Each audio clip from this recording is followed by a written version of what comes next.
All right. Well, welcome everybody to Talking Niagara today. With it's Friday, November 22nd. That late already, not we're running out of time in 2024, Dave. Yes, yes, we are. As we said way back in February, the year is almost over, and so we give everybody lots of warning Yeah, that Christmas was coming, starting back in February, as you remember. And in yeah. June, we give everybody another warning. The year is almost over, right? Well, So we and then we of have course, been doing our due diligence about warning our listeners that Christmas is just around the corner, all the way back from February. and even if you think about it, when it was Christmas in July, we were saying the same thing, weren't we? Indeed, we were. You know, Yeah. I don't know. So, Okay. hello everybody. Welcome to Talking Niagara, Yeah. the world's most informative show, For those award that winning. Well, we're the world's most informative show for those that live in and around Niagara Falls. How about that? And That's good right. morning, Michael. Good And morning. as soon as I buy a trophy and have it engraved, we're going to be award winning. Yeah, you do that. You do that. But So, we can make a virtual trophy well, that which costs nothing. yeah, I guess so. Yeah, we can do that. Yeah, Yeah, yeah. yeah. There you go. Yeah. So I then we can call ourselves trophy winners. well, Yeah. maybe I can go to the thrift store and get one of those really big trophies that somebody's cleaned out some house and got found, and I could just keep it right here in my house and just show everybody. That's that's my award for Niagara Falls journalism. Yes. So what the first Well, thing I you like to talk you about never because got. we the first thing I like to talk about because we promised that yesterday and I forgot to post an article about it though was the employment minister Randy Boissonneau stepping down from cabinet after revelations from the National Post that he made shifting statements over his ties with Indigenous heritage over the course of his political career. This is another this is another BS thing. I don't know. Evidently, he is alleged to have pretended that he was an indigenous person so that he could get his company can get indigenous breaks or breaks that are designed for indigenous companies for his Oh, why own. didn't I think of that? Damn. Well, this is a long line of people trying to be indigenous who aren't, isn't it? Yeah. This is I can't stand fakers. Buffy St. Marie, uh, who's the one down in Elizabeth Warren. That's the one in the United States. She went to get a DNA test, and it said she had 1/1000th of a part of Native Indian, which means that just about every one of us does. I probably got 1/1000th of a part Native American, and my family doesn't come from here. Yeah. So what is it with it? Because you know what? There's a break. There's an incentive for those Hmm. of indigenous heritage to Yeah. get a bit of a break on some things like business or getting into university or something like that. And there are people who take advantage of it. And it looks like Well, this Randy fellow. and it's similar to those that take advantage of things like disability, benefits, and other benefits, right? People who've got genuine disabilities, etc., or need those benefits have got enough trouble. They don't need fakers taking that money. No, and there's a name for it. They're called pretendians. Pretendians, yes, Pretendians, yeah, yeah. yeah. Buffy St. Marie's dropped And right off well, the actually, face of the world. She won't answer any more questions. She just kind of disappeared. Unfortunately, she Yeah. was a great songwriter and great performer of folk, but she just faked her Indian background. Yeah. And she also was one that was adopted by the Cree in Western Canada, and so Randy apparently was also adopted by the Cree, but that doesn't give them the right to use Indigenous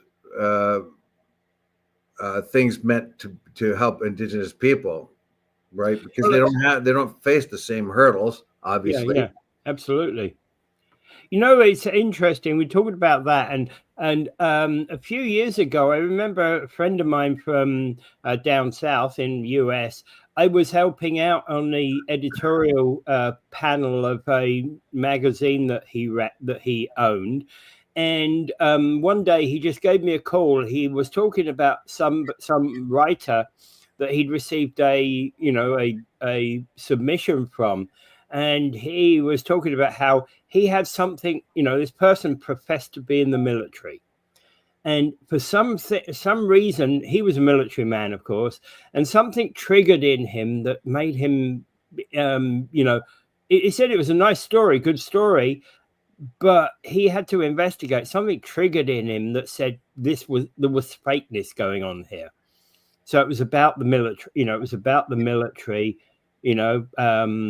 etc. And he couldn't put it down. So he went off on a journey to look this up, and he found the guy was claiming to be a colonel, but was, had no military service at all.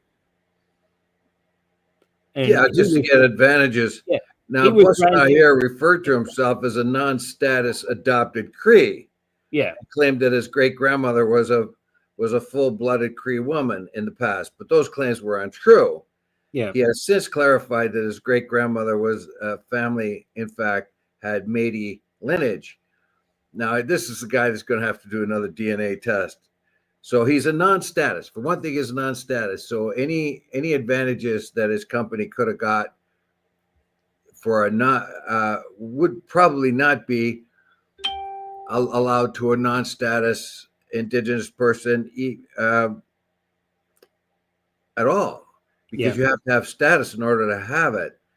Now, he apologized last week for not being clear about his family links to Indigenous ancestry, and said that he's learning about his family heritage real time. So now he's decided, after those claims have gone out, that he better reinvestigate his family. Meanwhile, he's been claimed to the company that claimed to be Indigenous owned while bidding on federal contracts. Although he said they did this without his knowledge, did not successfully qualify as an Indigenous supplier. So here's his company. So here he is changing his story, and the company who he says, "Oh, I didn't even know they were doing that." That's his company. Do I believe that? No. Yeah. So this is a deeply troubling. It's deeply troubling allegations. Now, of course, we find that Trudeau kind of stick by his ministers. We've seen that in the past, and even the governor general he stuck by, who was a real nutcase. Remember that the astronaut? Forget her name. Yeah. Oh yeah, she was desperately bad. Yeah, he refused 3 different calls for her to step down, and finally they couldn't resist. In this particular case, he said, okay, you can step aside from the cabinet and take time to find ways of defending yourself, but you can't be active in the cabinet while this is going on. And, well, does he still get his pay? Does he still get his inflated pay for being a cabinet minister? Does he still get his car, because you're allowed a car? None of those things are being answered. So is he a cabinet with all the bells and whistles minister, or is he just right down to a regular MPP who now has to defend himself against those allegations? None of that's come out. Mm-hmm. Yeah. All right. Okay. Yeah. I don't. I guess we'll hear that in time. Yeah. So Métis NDP Blake Desjardins, who called Boissonnault's resignation from the cabinet, said that this is welcome news for Indigenous people right across the country. He said, who Desjardins, who represents an Edmonton riding near Boissonnault, said there were growing suspicions in his community about shifting claims that the former minister had made about his ties to Indigenous ancestry for nearly a decade. Yeah. So, I mean, this has been out for over a decade. When Indigenous people hear this, they ask, well, you said you're a Cree, so it is true. Where are you from? That's how Indigenous people operate. We love to connect with another. We want to figure out who we are, but found barriers when trying to ask him those questions. There you go. Yeah. So he's a pretendian.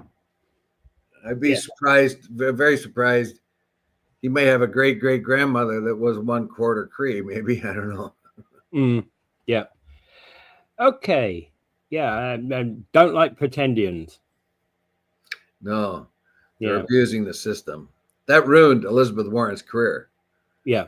When she got caught out, Buffy St. Marie has gone to an obscurity right now because that's ruined what was left of her career. Yep. All right.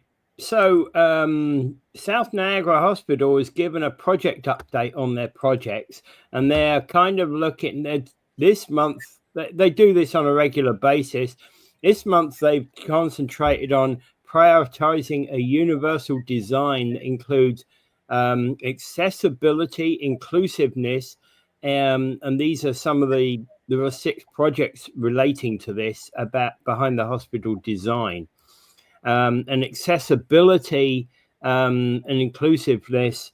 The accessibility part is about multiple entrances designed to improve wayfinding, reduce travel distances, more than 100 accessible parking spaces spread out amongst the different entrances. So covered pick-up and drop-off zones in each area, prioritizing patient safety and traffic flow. Right? So whole new design concepts coming into this hospital. Well, I hope. Yeah, this is all very good, but will it be able to operate well? I know a guy, a fellow club member, who is in a wheelchair, and he needs a special hoist and everything to get him out of the wheelchair in order for him to be examined in the hospital. And he needed examination because they found something in him or they suspected something. So he phoned the hospital ahead of time. He told them what his needs are going to be. He's going to be there for this x-rays and whatever else, but he needs this this to be operating. Yeah, they have the facilities, they said. Okay, and he made it very specific what he needs. And he did it a couple times. He told his doctor, the guy that was going to do it, the Niagara staff or the staff. He goes to the hospital. I think it was, might have been the St. Catharines one. I can't remember. But he goes there, right, fully prepared everybody. He gets there and they don't know what to do with him at all. And he says, I phoned you and I told you what I needed, and they didn't have the right hoist. And then he had to come right back around again and do it a second time. And this time he muffed it up again. But at least they were able to do enough to do the procedures. But there he is, a fellow. They have the machines and the hoist and stuff to do that. Yeah. So okay, here's a hospital that's qualified with the stuff, and it's supposed to have qualified staff, and he's prepared them twice, and they muffed it up twice. So you can have as much equipment as you want, fancy dancy. You could have inclusion doors that get you in, but in the end, if you don't know what you're doing, it's a disappointment, isn't it? Yeah. It doesn't function well. Yeah, and apparently the hospital has been built on the foundation of Indigenous values. Oh, great. Well, That's fine. That's fine. But that to me is ridiculous. You take everybody's land away, you put them on a reserve, you treat them like a hunk of rubbish, and then, oh, guess what? It's all better now because you know what? We're recognizing you and your values. Rubbish. well, I'm seeing what they've got here is they're talking about an Indigenous healing space that will be located near the main entrance to the hospital to provide access to Indigenous healing garden and artwork and Indigenous artwork. So does that mean that that's not open to the rest of us? Who knows? Who knows? Like, Yeah. I don't know. It's all fluff. We love our Indigenous people. We're going to show it to them. We're going to love them. You know, we're going to recognize them. It's really nice that we recognize Indigenous people, but I think a lot of the stuff is just so phony.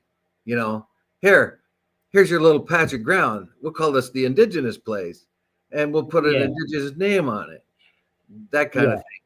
It's the phony. It's what we were talking about, pretendiism, just a minute ago. And hey, we're back at it here. We're designing a hospital to pretend like it's a native place. How much? How many natives are involved in this? How many Indigenous people are involved in the design? Obviously, there are native people within the catchment area of the South Niagara Hospital, but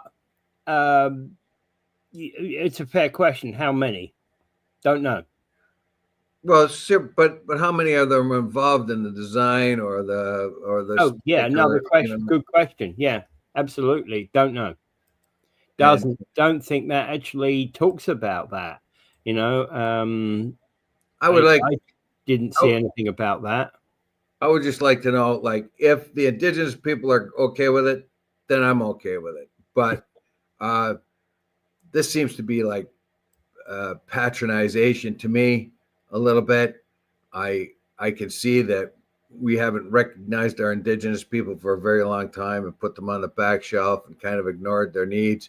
Yeah, and if this does anything to help that, but I think probably they have already helped themselves a lot more than we have ever helped them. And you know, the mainstream community has helped them. They're the ones that dug themselves out of poverty and all the other things. So I guess what I'm saying here is we're going to get a lot of this.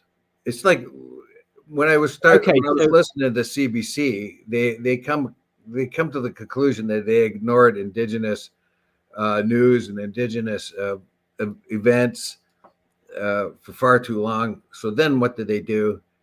That's all you could get for a while on CBC. Like they sort of overdid it. I think they're missing the point.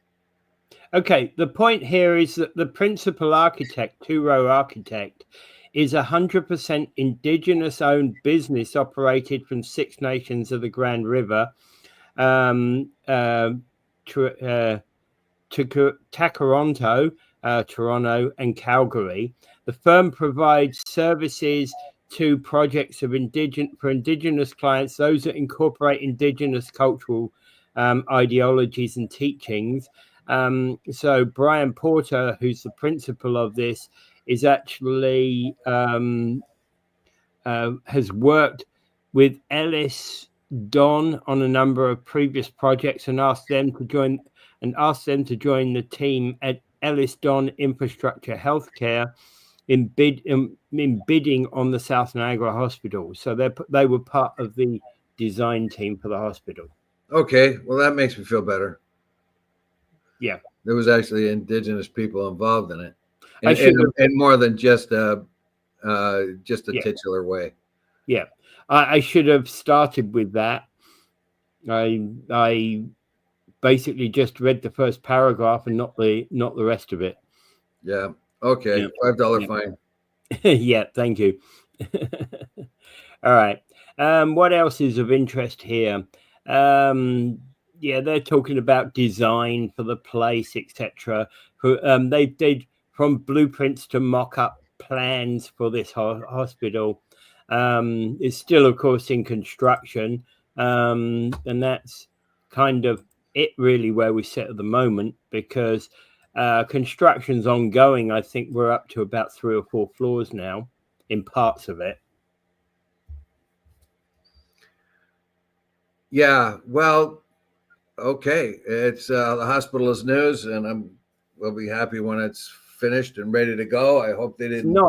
It's not going to be ready until 2028, I don't think. Well, that's not going to be not much good. I got a sore foot today. Stop complaining, Dave. I got to wait till 2028. Wait in the queue. Talk about long lineups. Yeah, just wait in the queue. We'll see you when no time is up. Eh? Who do you think you are? What's your social insurance number? We'll get to you at 2028. Yeah, that's right. Thank you very much. Oh, and can I have your health card, please? All right. City of St. Catharines has been ordered to release all documentation detailing toxic substances between the former GM site. Well, that's good news. Well, yeah, they were going to build homes there, weren't they? And that was one of the plans, and I think that was absolutely crazy. Yeah, before they dug into the ground and see what was there. Remember, I worked in the old plant on Ontario Avenue there. And yeah, I mean, it was there forever, and there's some pretty rotten things going on there, you know. I mean, as you would see at an old factory, you know, they had forges, they had all kinds of, they had a lot of oil in their machining processes, and these old plants leak. They just do. More modern ones can capture all that stuff, but they mean the old drains went right out into the river at one time, I think, the creek, and so anyway, so it's time for those things to be exposed. You know, not being exposed to, you need to expose what's in the documents before you get exposed to what's in the ground. Yeah, I get you. Yeah, absolutely. Okay. The feds are going to be sending out $250 checks to most people. They're also looking to slash GST on some goods. Now, we talked about this GST on some goods. Basically, Liberal government will be sending $250 checks to 18.7 million Canadians who worked in 2023 and earned $150,000 or less. So they're calling it Working Canadians Rebate, and it'll arrive early 2025. Alongside this, they will be doing they've announced a GST holiday on certain goods from December 14th to February 15th of 25. December 14th this year, of course. And it is going to include restaurant meals, whether dine-in or takeout, beer, wine, cider, and pre-mixed alcohol beverages that are below 7% ABV, children's clothing and footwear, and car seats and diapers. I think this category should be GST free always. All right. Children's toys such as board games, dolls, and video games, book print, newspapers, and puzzles for all ages. And I think this is another category that should be GST free as well. Christmas trees. There's a category that I'm not sure we should even be having anymore. You know, Christmas trees, I think they're a thing of the past, aren't they? You know, especially those live ones, supposedly live ones, where we're chopping trees down in order to, in order to provide a Merry Christmas for people. Well, there's nothing like a real tree. However, you do kill a tree. So but they're farmed specifically for that. So it's a harvesting of trees. It's not like before where you walk into the woods and you strip down a tree. The Christmas trees that you get now are farmed, so they're harvested specifically for that. So there's probably no big problem there because it's a harvested thing. Yeah. However, when like the GST holiday basically starts on the 14th. Most people, 14th or 16th or something like that. Most people have done their Christmas shopping prior to that. Yeah. So what is it saying? They should be buying and getting prepared for Christmas starting on the 16th of December. Most people don't do that. They're not going to get. Now, Yeah. it also goes to February, which means it's a good time to buy things Well, cheaper after exactly. Christmas. So when people have bills, but Yeah. it still does. The intent should be to make Christmas a lot better, and it should happen begin really the earliest or the latest at December 1st. Having Yeah. said that, I think that having said that, I think that it's a good thing, but but to me, a lot of it's like the liberals saying, "Love us again, love us again. Here we Yeah. are. Here's some presents. Love us again. We're wonderful. We That's you know here exactly we it. are." Vote for us. Here's $250. Vote for us. It's $250 to vote for us. Yeah, it's really kind of paying like same thing that Doug. They took a book, their page out of Doug Ford's book, who was going to do the same thing. What was it, $200? Doug Ford was going to give everyone. So these are going to cost the tax. It's going to cost the government an incredible amount of money. It's going to add to the debt, and our debt is the problem that keeps the inflation going. With these exemptions now, it will be that all food products will be essentially tax free in this period. That's right. Pizza, pizza, pizza. I see pizzas. Well, this includes Triple chicken. snacks and chips and prepared foods, including vegetable trays, prepaid meals, and salads and sandwiches, right? I'm going to start a store. Tax-free fried chicken. Are you competing with KFC or number one KFC? Yeah. That's Colonel Dave Wheeler and a special Ontario fried chicken. Yeah, but I don't know. I'm protective of both my clients of Kentucky Fried Chicken and number one Korean Fried Chicken. You cannot do such things. It's not permissible. Colonel Dave's tax-free Ontario fried chicken. You gotta have it. Yeah.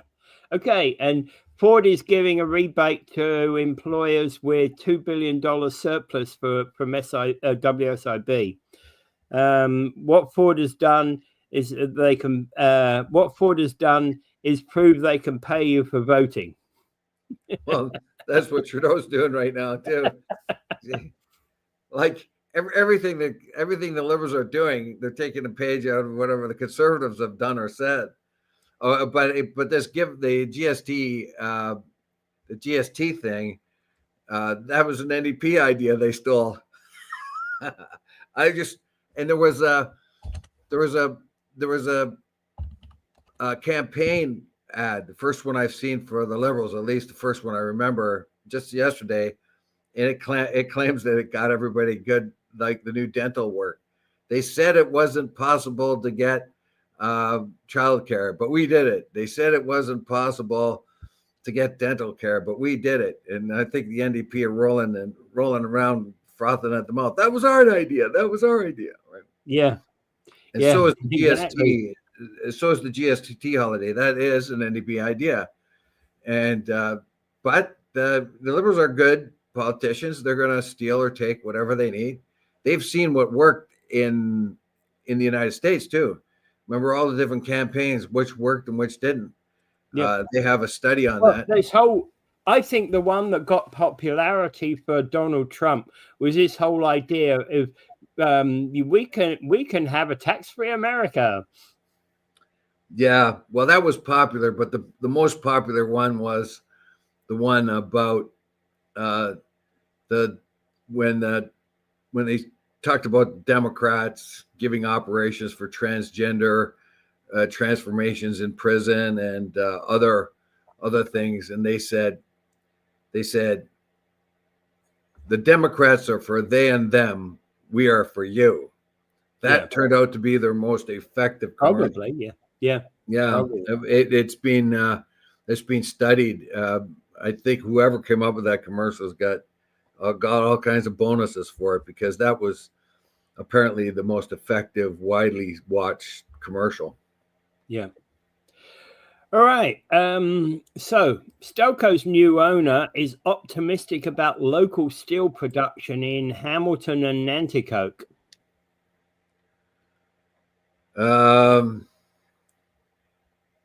Yeah, I'm glad about this. The new owner, actually, he's come from Brazil. I think he's come from Brazil. That's an interesting history, because he was born in Rio de Janeiro. He moved to a Brazilian steel town when he was in his early 20s. He married a steel worker and raised his family near a plant for 17 years. So he knows what the steelworking community's like. Yeah. Now we still have a vibrant steel industry here. Now it says it has a picture of what it says is Stelco, but I think that's DeFasco. The one at the top, yeah, I didn't think that was Stelco either. Yeah, Stelco's further east, isn't it? Yeah, this has got a red building, and that's what. Yeah, I'm pretty sure I worked around that building myself, and it was a DeFasco one. And it says it's a drone image, but never take for granted whatever they say. And then they've got a big thing there with what looks like emissions. You see that big thing that looks like smoke. It looks like a chimney and smoke. That's actually a cooling tower. That's just steam. So I wondered about that. Okay, thank you. So that actually isn't emissions. That's just that dissipates into the atmosphere. That really becomes part of our cloud mass. So it's just water, right? Yeah, that looks like to me a cooling tower, but that is steam. That's not the emissions you have to worry about from a steel mill. Most of those you can't even see.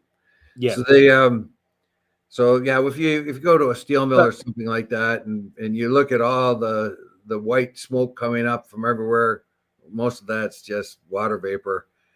So the stuff you can't see is the stuff that's not good for you. So basically, when Cleveland Cliffs bought the Stelco, Hamilton Stelco, Hamilton and Nanticoke Stelco plants, they were basically buying a different type of product than they deal with back in the US. Cleveland Cliffs in the US mainly deals with higher end steel, whereas the Stelco one produces more general commercial product, and that was basically doubled the business exposure to the general market. That's what the CEO Lourenco Goncalves has said. It's notable here that, well, I will say, like what is used to be called DeFasco, what's now Stelco again, that they produced a lot of steel for the car industries. So that rolled steel that they roll out of there is your regular ordinary steel. Each different company has its recipes, and still got a pretty good recipe. It supplied Chrysler and some of the other car companies with steel they needed to make their cars. They will continue to do that. But one of the things it says here is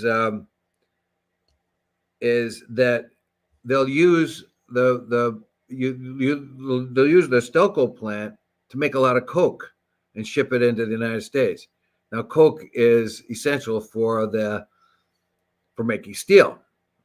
Mm-hmm. Coke is the supply of heat. So what they do is they take coal, they put it in an oven, right, where no air can get in, and they are long, thin ovens. Yeah. Right, and then they heat them, for several hours until things are leached out of them, like most of the impurities, all the bad chemicals. Yeah, all the bad chemicals in the coal are leached out. Yes.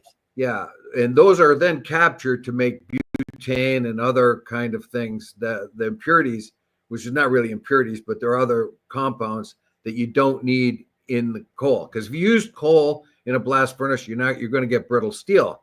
But if you make coke out of coal, what happens is it takes those things out of it and leaves basically mostly just raw carbon.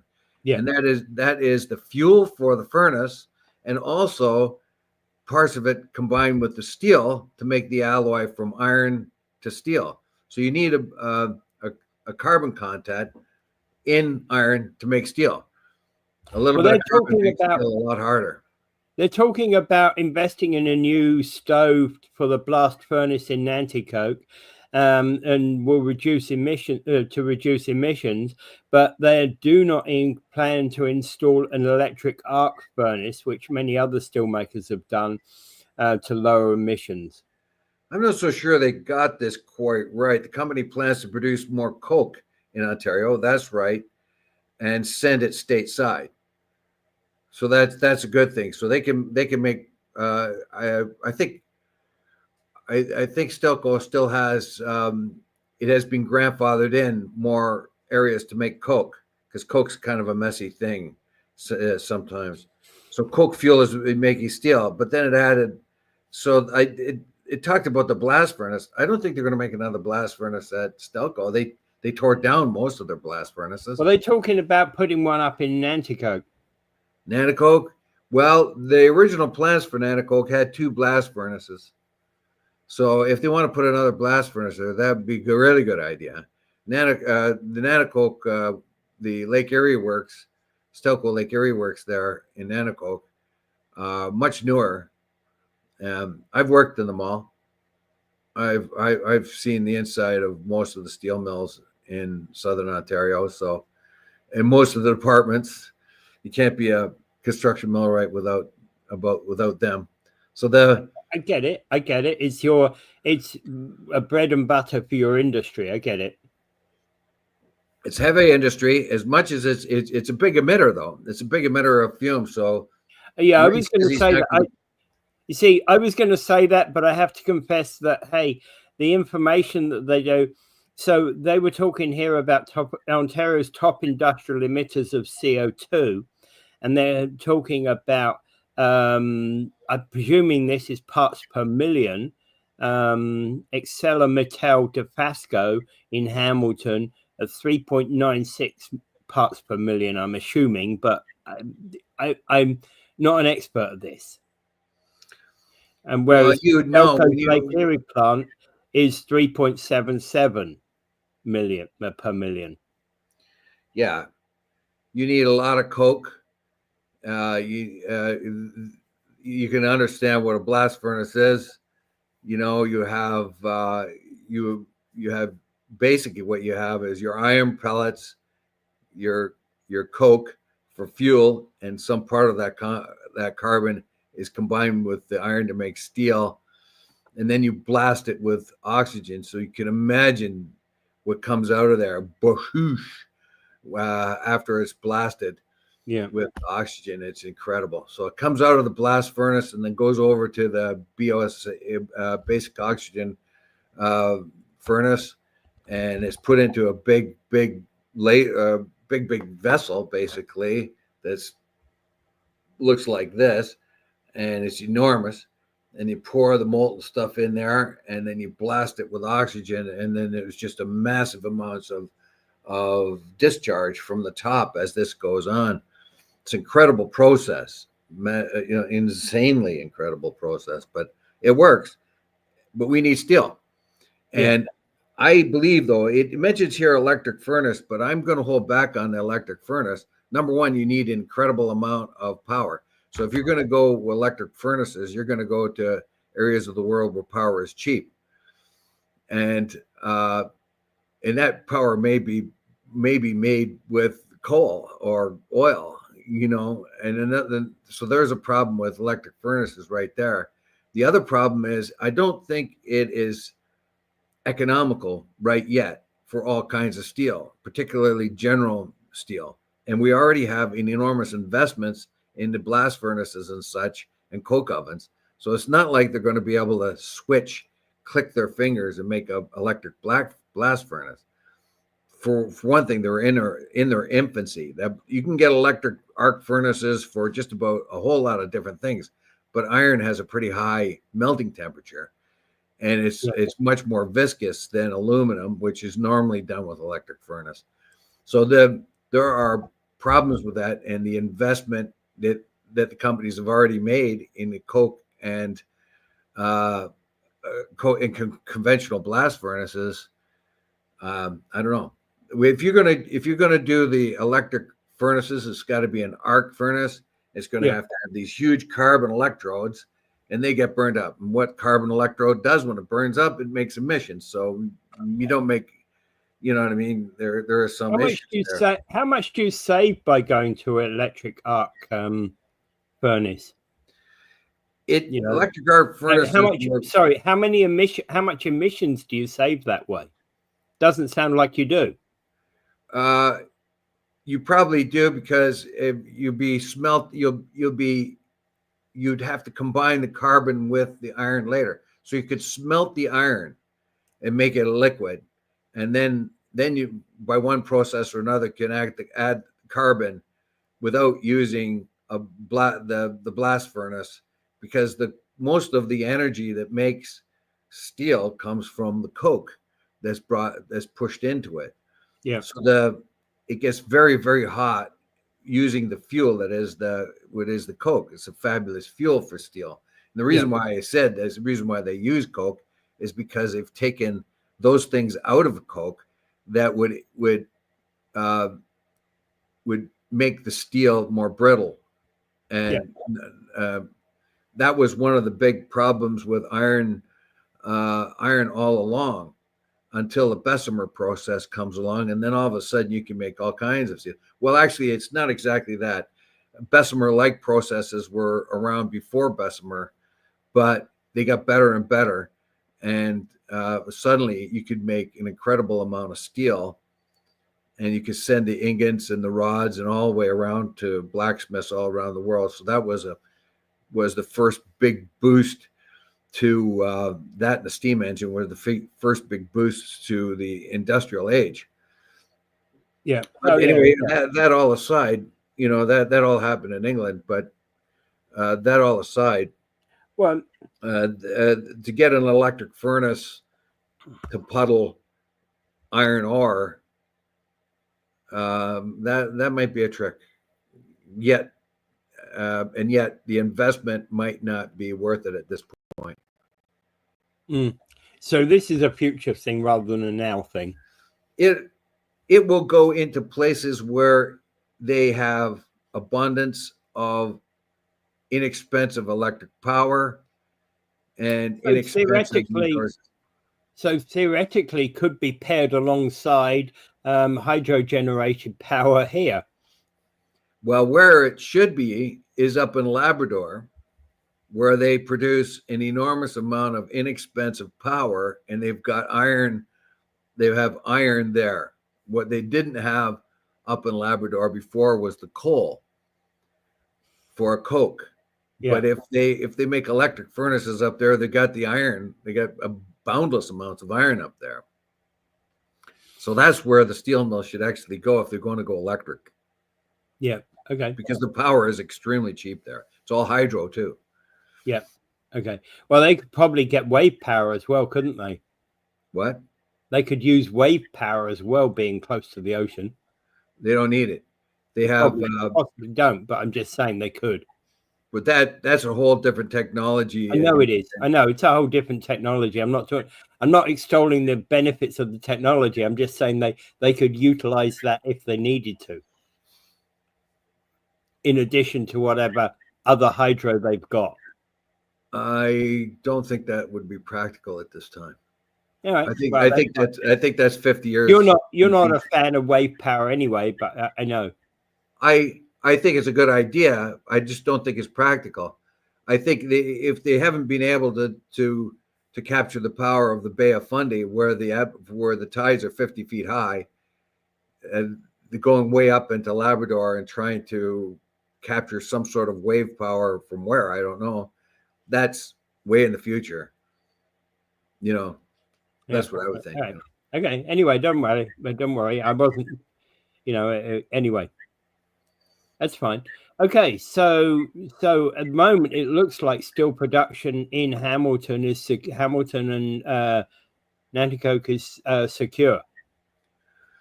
That's good news for us. There's 1,000 people that work at Stelco. 650 of them are union guys or union workers of one kind or another. They were allowed to buy Stelco. This outfit was allowed to buy Stelco if it maintained the contracts, the pensions, and all that. Everything had to be maintained. Nobody gets laid off. Nobody gets fired. We'll see how that sustains itself. And we are reminded that U.S. Steel bought Stelco back in the early 2000s and kind of messed it up. But in the article, it says, well, that may be overstated because they hit the 2008 recession and all other kinds of things. So they may not have messed it up as bad as it seems. Okay. All right. A couple of comments. Okay. So Karen saying good morning. She was also saying, remember years ago when you were on the QE passing Hamilton and how bad it smelled. Yeah, that was. It does from time to time when you go up the QE. Depends upon the day and what they're doing. Sure, that's that's hydrogen sulfide. I think it is that makes that smell. And it's all directional, isn't it? Because if you happen to be, if you're in the wrong direction in Hamilton, in downtown Hamilton, the place stinks, right? And on another day, it's perfectly fine. Well, that sewage treatment plant stinks pretty bad too. That's true as well. That's true as well. Yeah. All right. Okay. So let's move on. So there's a Niagara woman who's living outdoors to promote her campaign, which is about. So she's traded the comforts of her own home in Beamsville for the discomforts of living in a tent. She's wrapping up a week-long campaign to raise awareness about the homelessness issue in Lincoln, an initiative she's calling Her Home in a Tent. Right. Well, she insists this isn't a stunt. Yeah. And she wants to live outdoors and promote a campaign and to demonstrate what the people have to go through when they're living outside. So it's a week-long campaign to raise awareness of the homeless issue. And I don't think we need much awareness. I appreciate her effort. Let me put that. I will say that. But do we really need awareness when we're getting all kinds of awareness steady all the time? Yeah. Every second newspaper, it seems, has an article about homeless or something to do with homeless or addictions or anything else like that. So I appreciate her effort, but there's another article in the newspaper that draws attention to the homeless people at a time. A more sympathetic view too, at a time when we're talking about incarceration, the notwithstanding clause. Yeah. Well, she's basically a representative of community care in West Niagara, and they say their organization sees around 790 people using their food security and housing stability programs every month. This time last year, there were about 32 to 35% less than we're seeing now. It's gone up significantly. Yeah, it has. It has come up every year. Yes. 2 days ago, this is Friday. So no, on Tuesday, I went down to the soup kitchen and gave them a $2,000 check from Kiwanis Club of Stamford. And the same day I went over to the Salvation Army and gave them a $5,000 check.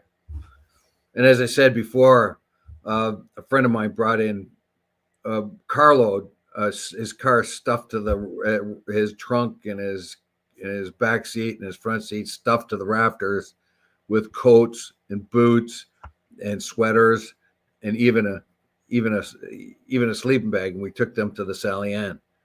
So the you were talking about that. Yeah, people are trying to help, but because the problem is growing so incredibly, and we're not seeming to be able to put a dent in it, the intolerance of society is growing, and yet there's lots of people still trying to help those less fortunate in our society.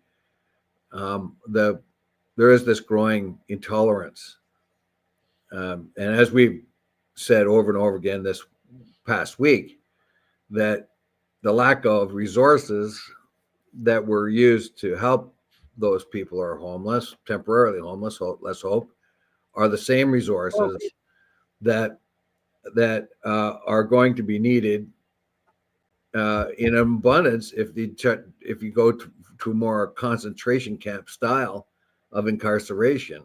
Yeah, I think that's essentially where they're heading with this. If the notwithstanding clause comes in, you'll find that every town will have these kind of enclaves on the edge of town with some washing facilities and things like that where you can camp up. They're still going to come into town. Oh, absolutely they are. Yeah, absolutely they are. So there's another one. It's kind of senseless, though. They say, yeah, it sounds good it kind of say, well, let's gather up all these people who can't help themselves and help them. And what is that going to cost? Yeah. If you give the resources to the people who are already working in those fields, maybe you don't have to do that. And it sounds good, but it doesn't sound like it's going to be too effective, except that police might be able to club a few of them to drive them out of town. I don't like the look of that one bit. Yeah. All right. There's another one here that's on the same vein. All hands on deck efforts in Port Cockburn to support Port Cares and Gillian's Place. So that's an annual event that's going to be happening. It's going to be they're going to be collecting non-perishable food items at the upcoming lit Santa Claus parade on Saturday, December 7th. So not this Saturday. I think that's 2 weeks' time, isn't it? Yeah. So Gillian's Place. So it's just basically all hands on deck. The West Lincoln is just putting it out for it's Port Colborne. You're going to find this place when I do my when I'm doing my bingo calling. One of the things I mentioned is Gillian's Place here at Port Colborne, because we have a list of places who we support, all the different clubs around. Gillian's Place is one of the ones that Welland supports. And so it's basically the same old thing. It's Christmas time. This is a time when those people are stressed out, financially stressed, could use a break, maybe get a turkey from someplace, maybe get a food. Lots of seniors alone at Christmas these years. When families have dispersed all around the country and families are much more smaller, there are seniors that are left alone.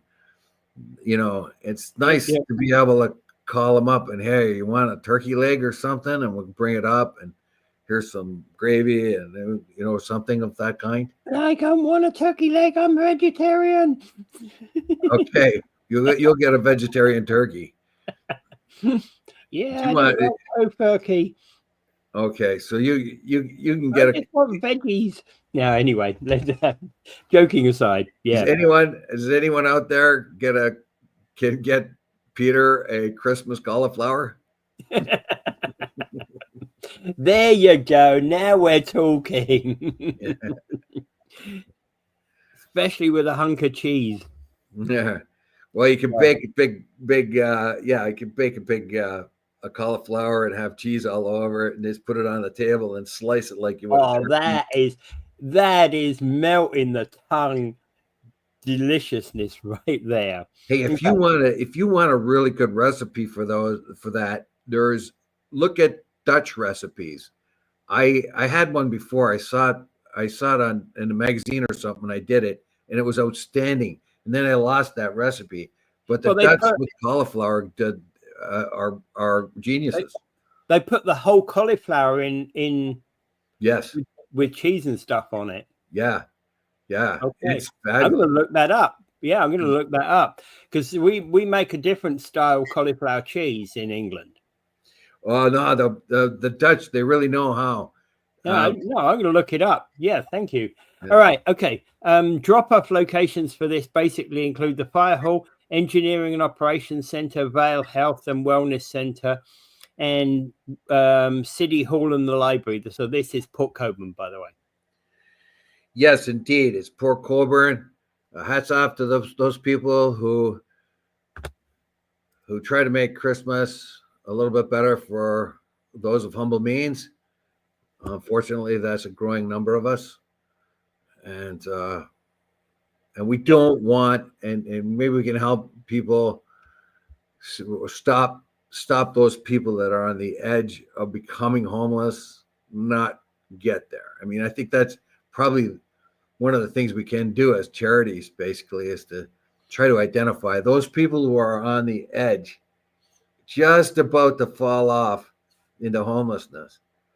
And as I talked to a couple of homeless people, I've mentioned this before, they said it was impossible to get back up after you become homeless. Like it seems to be, you fell off a cliff, you can't climb back up. So you don't want anybody to fall off that cliff. If they have a little place they can stay and live, you want to make sure they can stay and live there.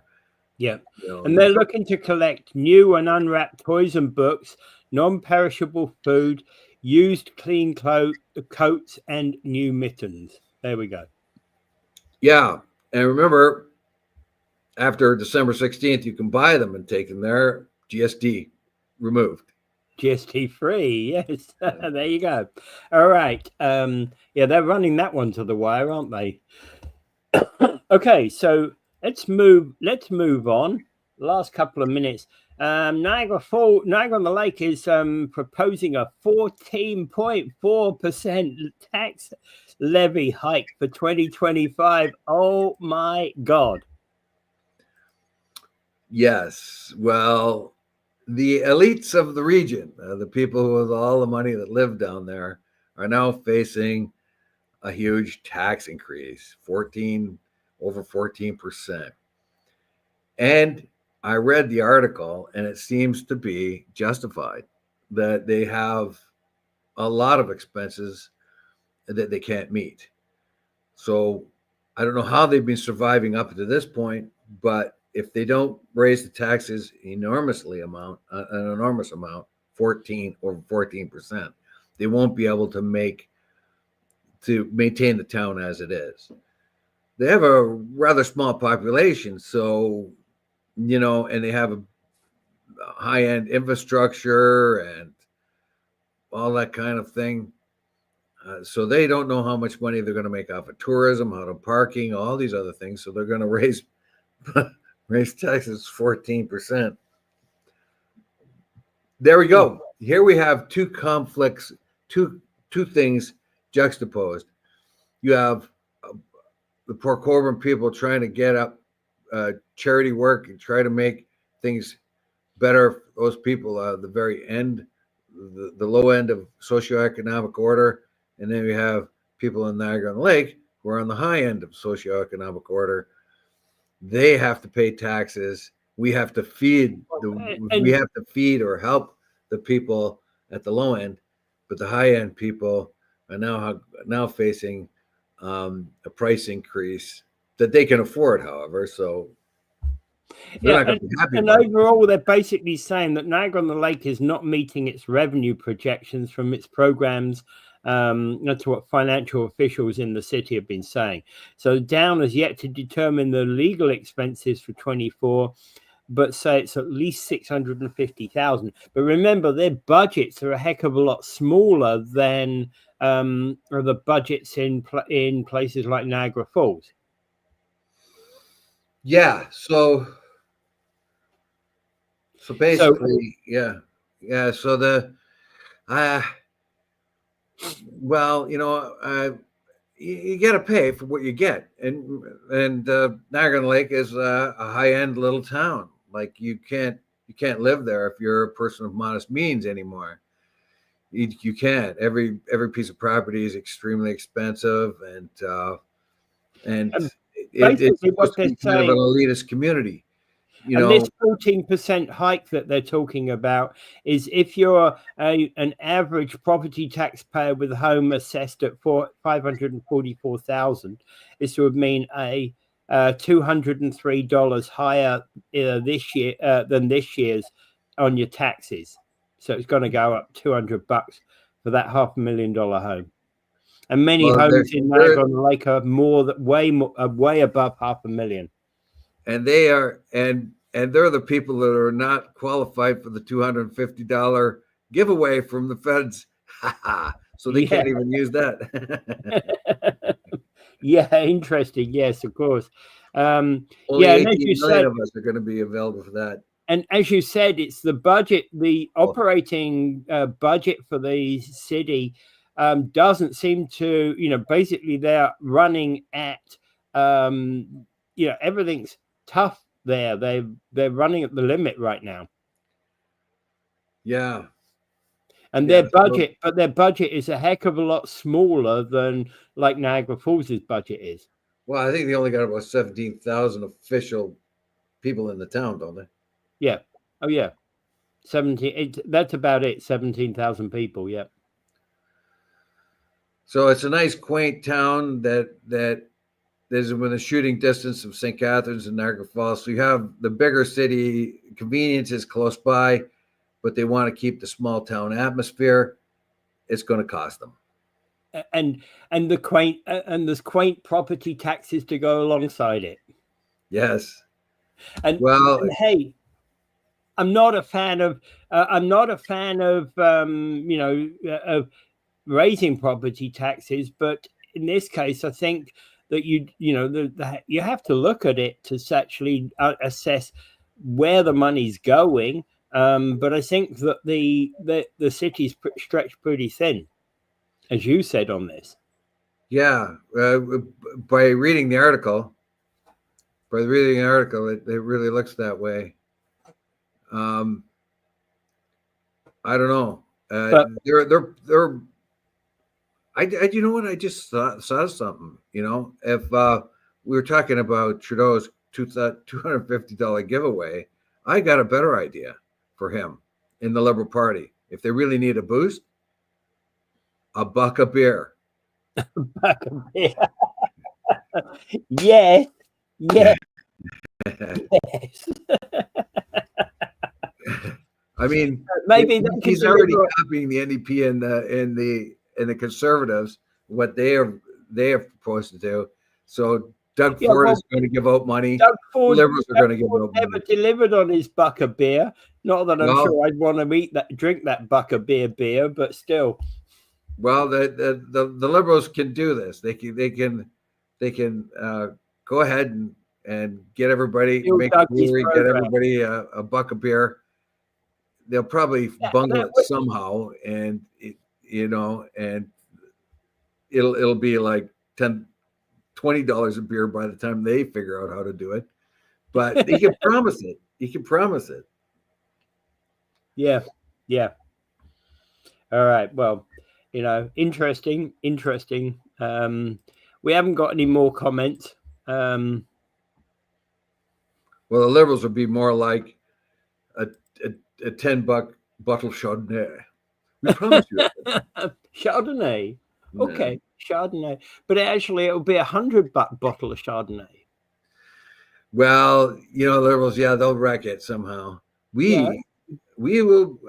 Well, if you really want to go to town, if you want, like politicians lie. So Trudeau could say, you there, the hoi polloi, you get a buck of beer, but the rest of us get a $5 Chardonnay.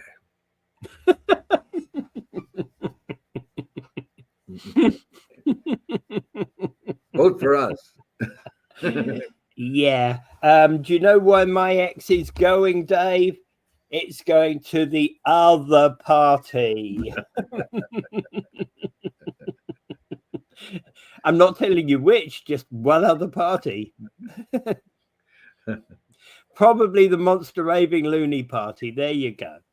Yeah, well, there's also the Rhino Party. The Rhino, they need to ally with the Rhino Party. The Monster Raving Loony Rhino Party. Yeah, well, I like that. In their own words, they can't do that because that would make too much sense. Well, I still want to. Did you ever hear about the Monster Raving Loony Party trying to figure out who a leader was? And they had 3 people for potential leaders, but not one of them would accept it, but nominate the other, and the other would nominate the other, and they would just go round and round in a circle. That's the perfect leadership pattern, you know. Yeah. Perfect leadership pattern. Well, I don't want it, but I nominate him. Well, I don't want it. I'll nominate him. I don't want him. I'll nominate him. Perfect leadership idea, you know. Okay, yeah. All right. So yeah, nice to end on a kind of a bit of a, you know, a funny there. Yeah. I don't know. We've got serious thinking to do over the next couple of years at all levels of government, really, haven't we? And here's a speculation out there. Somebody has speculated out of Facebook land, and go look it up on the People's Platform.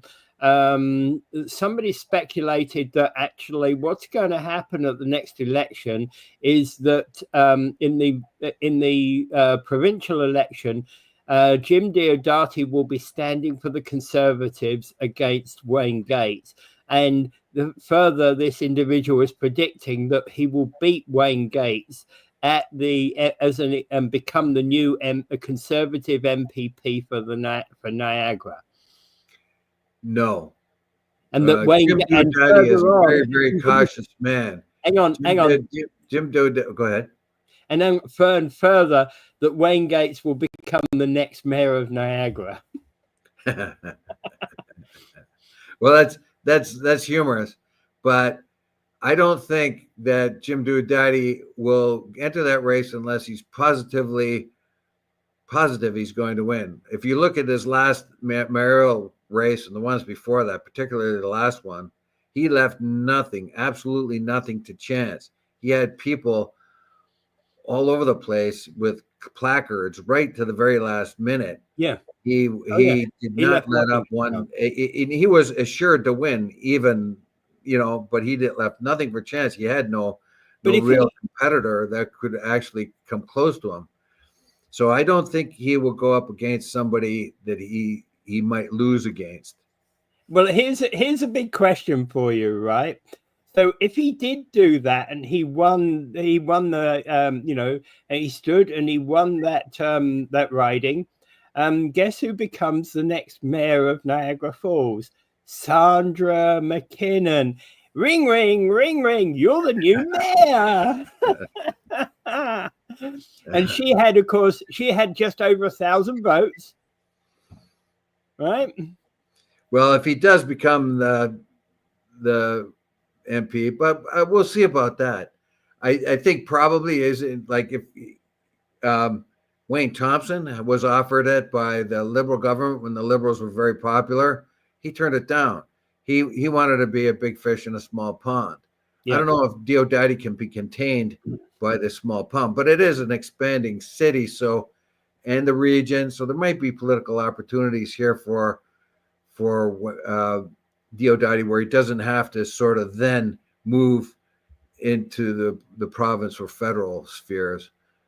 I think he would have, if Baldinelli had a dropout, he would have a better chance of becoming a federal MP, less so a provincial one.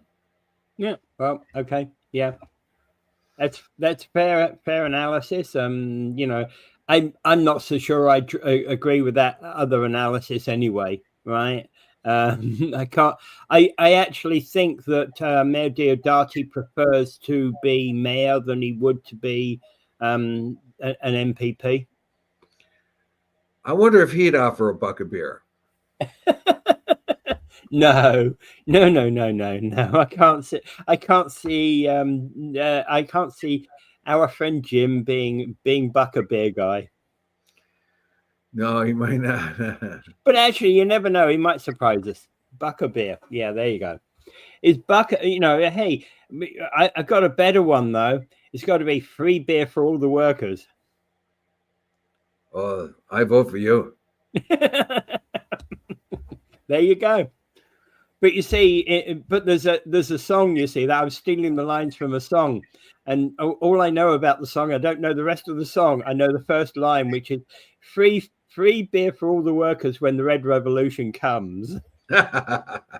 Yeah, you mentioned that before. Yeah, I don't know the rest of the song. That one is just that part of the song stuck in my mind.